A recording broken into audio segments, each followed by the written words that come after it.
I spoke to Jason Clare. He's the campaign spokesperson for Labor, and he does reside in Western Sydney. He holds the seat of Blaxland. It's a very safe seat, but obviously they have their eye on trying to get this seat of Fowler back. This was held by the Labor Party for decades. Then, you remember the last campaign, they parachuted Christina Keneally in. She lived on Scotland Island at the time, and lo and behold, she lost that very safe Labor seat. She lost it to independent Dai Lee.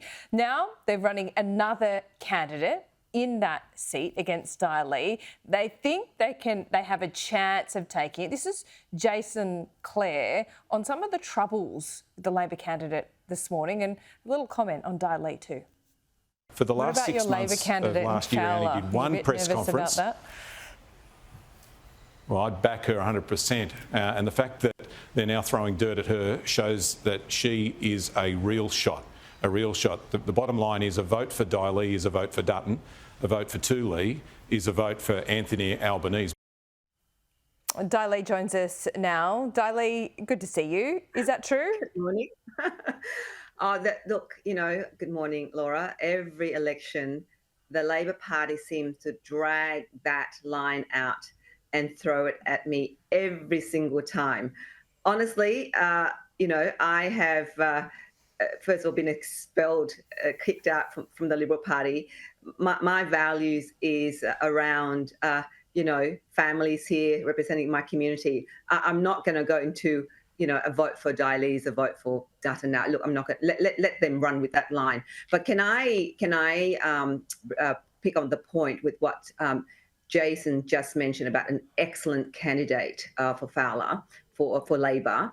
Now, the issue is around her being a former staffer of an MP and accessing funding, community grant funding. That should be for community groups, right? So my question to Jason Clare and to Anthony Albanese and the Labor Party members is that would they allow their staffer to apply for the community grants? It's called the Stronger Communities Grant, which is for community groups, not-for-profit, who need to build a ramp for disability, a kitchen sink for their not-for-profit organisation. Now, this happened when she was working for the former member of Fowler. Now, was she inexperienced and did not know that she should not be applying? Secondly, why didn't she declare her conflict of interest? None of my staffer would be allowed to apply for any of the grants that belong to the community. The communities need it more than people who are employed by the Commonwealth.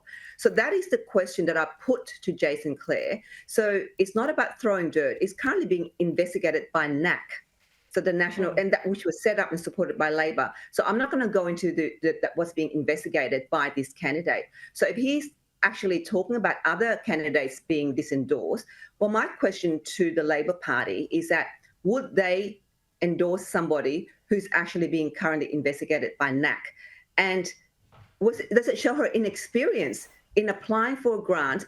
Sure, it's her not-for-profit organisation, but that not-for-profit organisation actually also, my understanding is that charged the migrants out here to do the cooking classes. So before the Labor Party saying it's being throwing dirt, it's not. This is about questioning the integrity, transparency, and honesty of that candidate. So they will be throwing dirt at me, no doubt, the Labor Party. But the question here is the integrity process of the grants, the community grants application. I asked that question actually in Parliament to the Prime Minister, who didn't answer the question. Why was that? Why was a staffer under the previous MP applying for the community's grant? They didn't answer the question. And guess what? They cut that the grant for a year because they didn't want me to delve into that whole issue. Of course, they reinstated last year. But people have to understand this community grant. If you're not an MP, you will not understand the importance of these grants to the communities. Yeah, that's really interesting. Okay, so seems like things are certainly heating up in the battle for Fowler at this election. So is there a lot of bad blood between you and the candidate, or is it just kind of at a higher level? Because I think you called her an excellent candidate before, did you? Well, yeah, look, she's out there, I really, obviously we know that, she's just given birth and is out there campaigning. I really, right. Take my hat off to her, and continue campaigning, because we all are. We all have to fight for our community. I'm not going to take anything for granted here. Yeah, okay.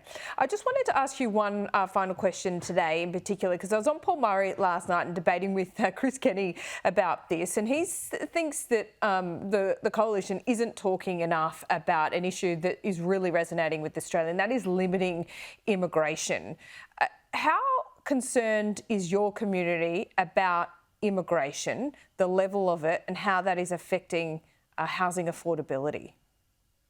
Look, the majority of people who talk to me about it's about cost of living, it's about the energy bills.